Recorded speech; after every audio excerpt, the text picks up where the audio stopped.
విజయవాడ దుర్గగుడిలో అపచారం ఘటనపై బాధ్యులకు మెమోలు జారీ అయ్యాయి. అమ్మవారి అభిషేకానికి ఉపయోగించే పాలలో పురుగులు వచ్చాయి. ఈ ఘటనపై ఈవోకు నివేదిక అందింది. దీంతో స్టోర్, పూజా విభాగాల ఉద్యోగులు, అర్చకులకు మెమోలు ఇచ్చారు. అభిషేకాలు, పూజలకు ఆవు పాలనే వినియోగించాలని ఈవో ఆదేశించారు.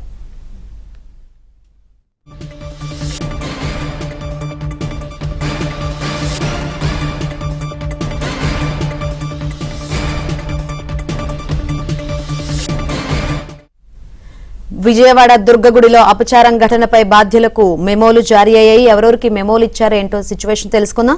మరిన్ని వివరాలు అందించేందుకు మా ప్రతినిధి లీలా అందుబాటులోకి వచ్చారు. లీలా, ఏంటి అప్డేట్స్? శంకరి, దుర్గగుడిలో అపచార ఘటనపై బాధ్యులు ఎవరైతే ఉన్నారో బాధ్యులందరికీ కూడా మెమో జారీ చేశారు. అపచార ఘటనపై ఈవోకి నివేదిక అందజేసిన కమిటీ అభిషేకానికి వినియోగించే పాలలో పురుగు గుర్తింపునైతే మాత్రం గుర్తించారు. స్టోర్ కి సంబంధించి పూజా విభాగాల ఉద్యోగులు, అర్చకుడికి అందరికీ కూడా మెమోలు జారీ చేశారు. ఎందుకంటే ఈ పాలు వాళ్ళకి కనుక పంపించాలి అంటే, పూజారికి పంపించాలంటే, ఒకటి ఫస్ట్ స్టోర్ విభాగం నుంచి పాలు వస్తాయి.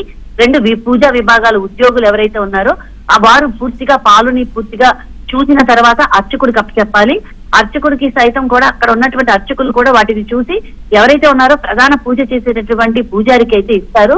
అందుకని మొత్తం ఎవరైతే ఉన్నారో స్టోరు, పూజా విభాగాల ఉద్యోగులు, అర్చకుడికి మొత్తం మూడు విభాగాల వాళ్ళకి కూడా మెమోలు అనేవి జారీ చేశారు.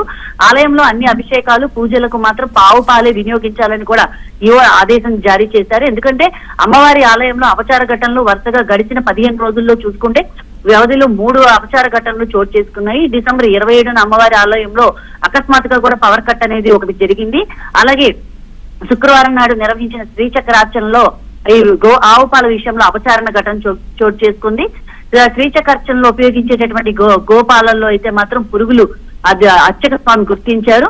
పురుగు కనిపించడంతో అర్చనకు కొద్దిసేపు అర్చకులు నిలిపివేశారు. ఎందుకంటే పవిత్రంగా పూజ చేసేటటువంటి అమ్మవారి శ్రీచక్రాన్ని ఎంతో మనం పవిత్రంగా కుంకుమతో పూజిస్తాం. అలాంటి శ్రీచక్రంతో అభిషేకాన్ని చేస్తారు. అభిషేకంలో వచ్చేటటువంటి పాలల్లో పురుగు రావడంతో అర్చక స్వామి కూడా అరగంట సేపు పాటు ఆ పూజని నిలిపివేసినటువంటి పరిస్థితి. అమ్మవారికి ఉపయోగించే పూజల్లో గాని తాజా గోవు పాలు వాడాల్సి ఉండగా ఆ టెట్రా పాలు వినియోగం చేస్తున్నారు. ఈ టెట్రా పాలు వాడకంపై కూడా చాలా అభ్యంతరం వ్యక్తం చేశారు శంకరి.